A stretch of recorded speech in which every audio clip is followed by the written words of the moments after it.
আসছে গণতন্ত্রের উৎসব 26-এ। পুজো নয়, এটা তো আমাদের সেকেন্ড উৎসব হয়ে গেছে এখন। গণতন্ত্রের উৎসব মানে ইলেকশন। 26-এ ইলেকশানে প্রত্যেকটা পার্টি তার নিজের নিজের ম্যানিফেস্টো তৈরি করবে। এইবার ম্যানিফেস্টো তৈরি করলে শুধু হবে না, ম্যানিফেস্টোতে যা যা লেখা থাকবে, যা যা প্রমিস করা থাকবে, তার উপর ডিপেন্ড করে আমরা ভোট দেব।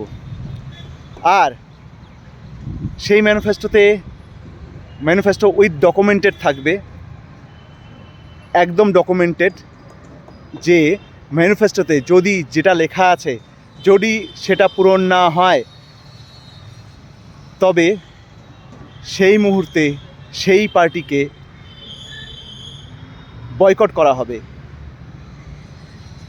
মানে আমরা শুধু ম্যানিফেস্টো দেখে ভোট দিব, কিন্তু সিচুয়েশান তৈরি করতে হবে এরকম যে ম্যানিফেস্টোতে যেটা থাকবে উইথ ডকুমেন্টেড থাকবে, তবেই আমরা সাকসেস হতে পারবো। কারণ কি, ম্যানিফেস্টোতে সবাই যেটা যেটা মনে করে সেটা লিখে দেয়।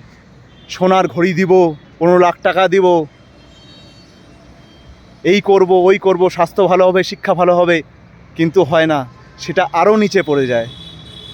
তো আমরা এবার একটা ডিসিশন নিব, সব জনসাধারণের কাছে রিকোয়েস্ট, সবাই মিলে একটা ডিসিশন নাও যে ম্যানিফেস্টো যে তৈরি করবে সেটা যাতে ডকুমেন্টেড হয়, আর সেই ডকুমেন্টেশনের অনুযায়ী কাজ হয়। আর যদি না হয়, তার জবাবদিহি পলিটিক্সের যে নেতা, যে গণতান্ত্রিকভাবে দাঁড়াবে, তাকে জবাবদিহি করতে হবে। এটা গণতন্ত্রের অধিকার।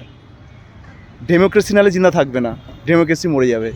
তো ম্যানিফেস্টোকে সবাই খুব মনোযোগ দিয়ে লিখবেন, আর ম্যানিফেস্টোতে যেটা লেখা থাকবে সেটা যাতে হয় এইটা চিন্তাভাবনা করেই লিখবেন, হাওয়াতে লিখবেন না প্লিজ।